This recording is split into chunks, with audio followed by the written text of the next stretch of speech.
Peggy 18.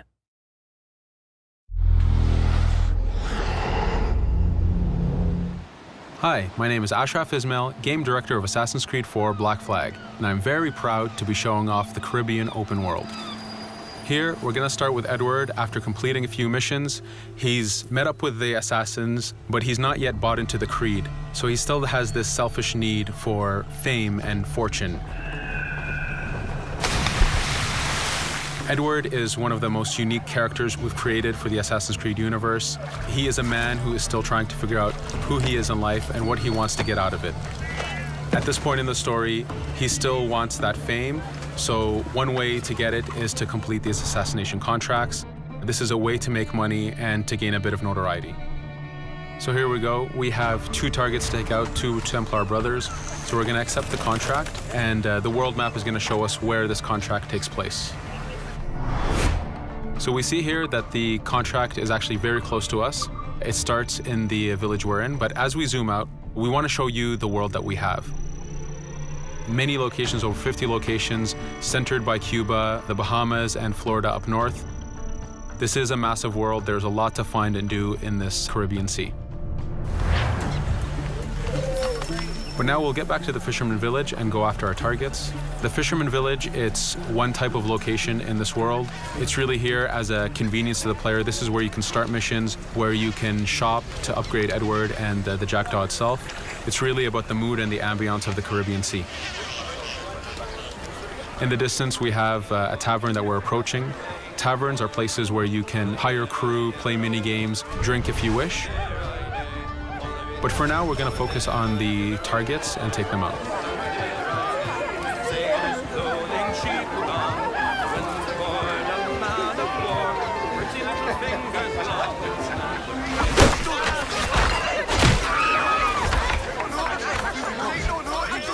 Now that we've taken out one brother, the other one's going to bolt. Just like classic ACs, we can chase him down and take him out that way, but there's many ways to complete this contract.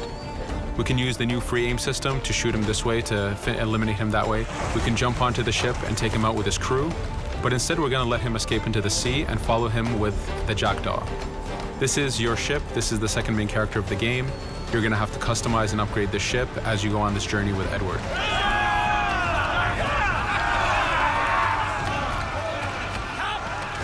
We've seamlessly gone from a ground chase right into a naval chase.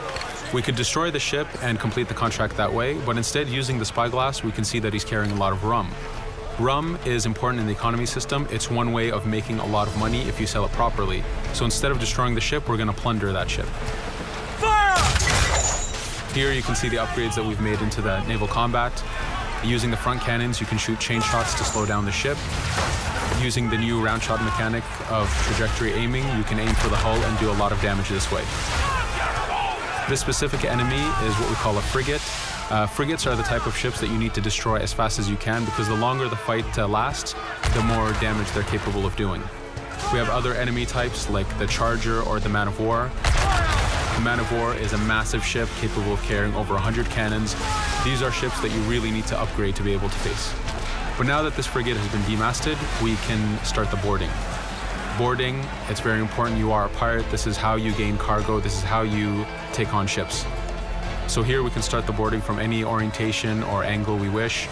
The distance even matters. If you get too close, the 2 crews will just jump right into each other.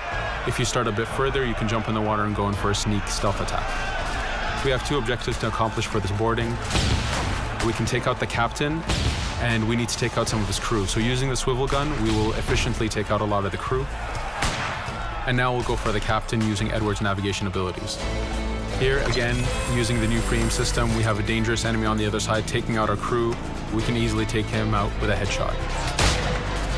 So what we see here is that 2 ships have come together to create this 3D environment where, using your assassin abilities to navigate, to be stealthy, you can take the advantage and get the kill by surprise.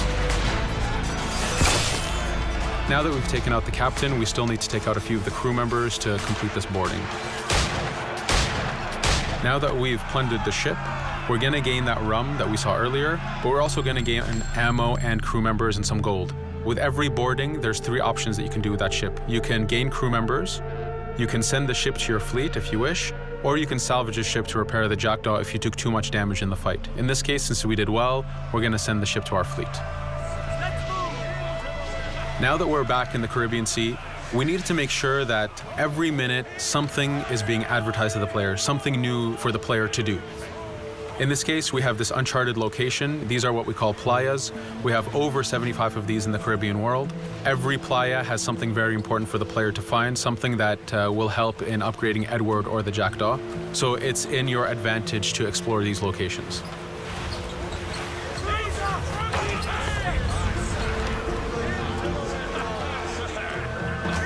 Again, for us, seamlessness is very important.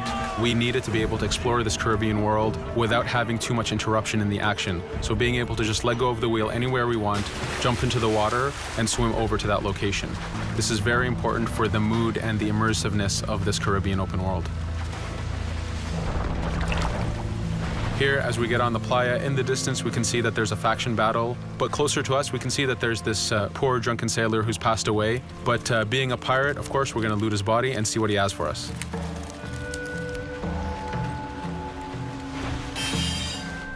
So we found a treasure map. This treasure map is asking us to go to an island called Misteriosa. Every time you find one of these, you know that you're going to find a treasure that is linked to the progression of the Jackdaw or Edward, so they are very valuable. Here we're going to take a look at that faction battle. We have a British ship facing off against a Spanish ship. We could jump in and take advantage of this opportunity, allowing each ship to weaken the other and for us to plunder both. But now we're going to make our way back to the Jackdaw. Again, this is the second main character of the game. There's a lot of customization and a lot of upgrading to do on the Jackdaw. You can upgrade all the weapons to fit the playstyle you wish. Now, as we get onto the Jackdaw, we can see that the crew is cheering for us. Edward has a really close relationship with his first mate, Adewale, standing right there, and with his crew.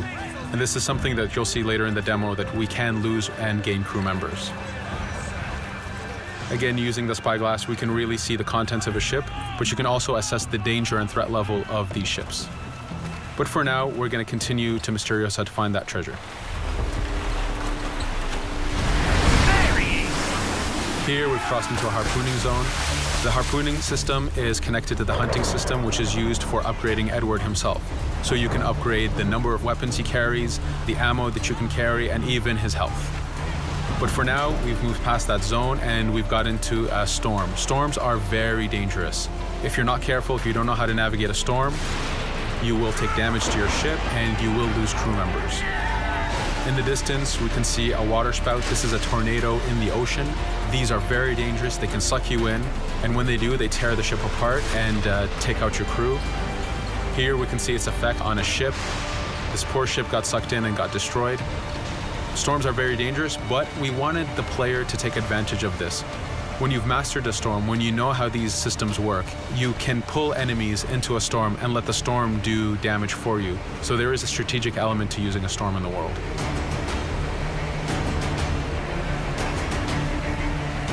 Here we can see that the storm is dying down a bit, but there's still this torrential downpour. It was very important for us to get the real mood of and atmosphere of the Caribbean in the weather cycles and in the daytime cycles.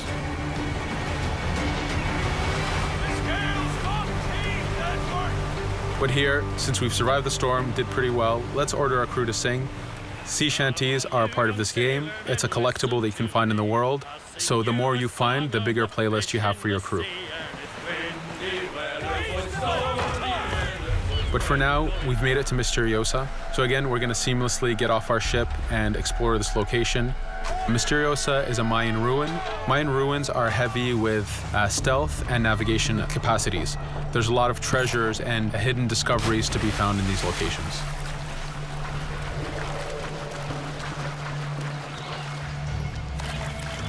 If we recall the treasure map, the treasure is hidden behind a temple. So just by quickly looking around, we can see that temple looks about right. So that's our objective. We'll head there. As we go this way, we can see there's a lot of guards on the beach. We could go in and fight them if we wish to, but to show off that this is a mini open world, we're going to try to find a different route to get to our objective. Here, we've seen a guard. We don't want to alert him, and we don't want to alert the guards on the beach, so we're going to use our stealth ability to take him out silently. No te muevas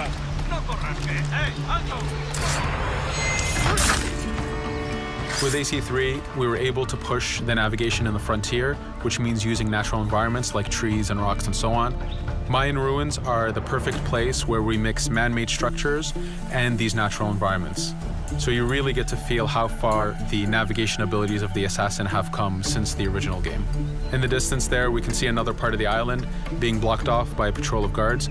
We're going to avoid it for now and go for that treasure.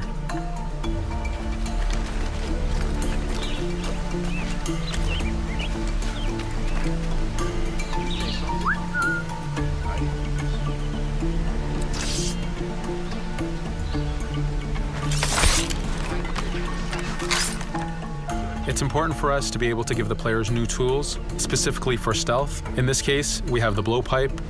Using the berserk darts, you make your enemies go crazy. Effectively, this means that they'll attack anything and everything in sight, including their own friends, animals, or Edward if he was in the way. So you do have to be careful with how you use it.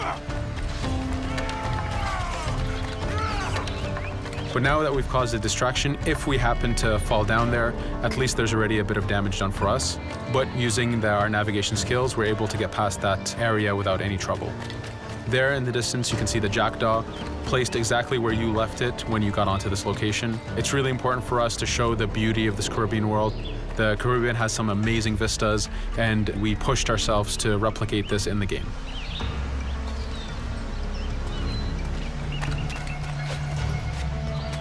As we continue forward, we can see in the distance there's a couple prisoners that are taken hostage.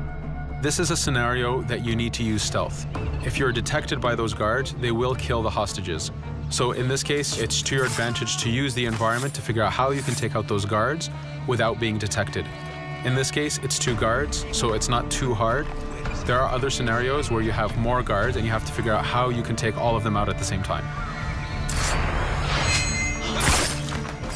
Now that we've freed these prisoners, they are more than happy to join our crew. This is just one way of gaining crew members. As mentioned earlier, there's the taverns. There's actually many different setups of gaining crew.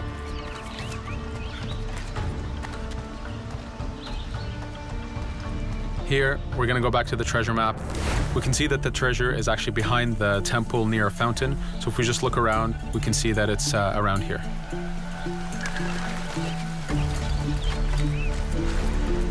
Now that we've found the treasure, what we've actually found is a blueprint. Blueprints are incredibly valuable for the upgrading of the jackdaw. This is how you can upgrade the biggest and most devastating upgrades of the ship. So here we're approaching a reach high point. Just like classic ACs, synchronizing with a reach high point reveals the contents of a location and the map itself. But as an added feature, because this game world is so huge, there are many different locations, this also becomes a fast travel point. So now you can, by synchronizing, now you can come back here anytime you wish to collect those treasures that we passed up a bit earlier. Here we've reached the end of the demo. This was a tease of the open world that we have. We're very excited to be able to show off this game and to let you play it very soon. Thank you for joining us.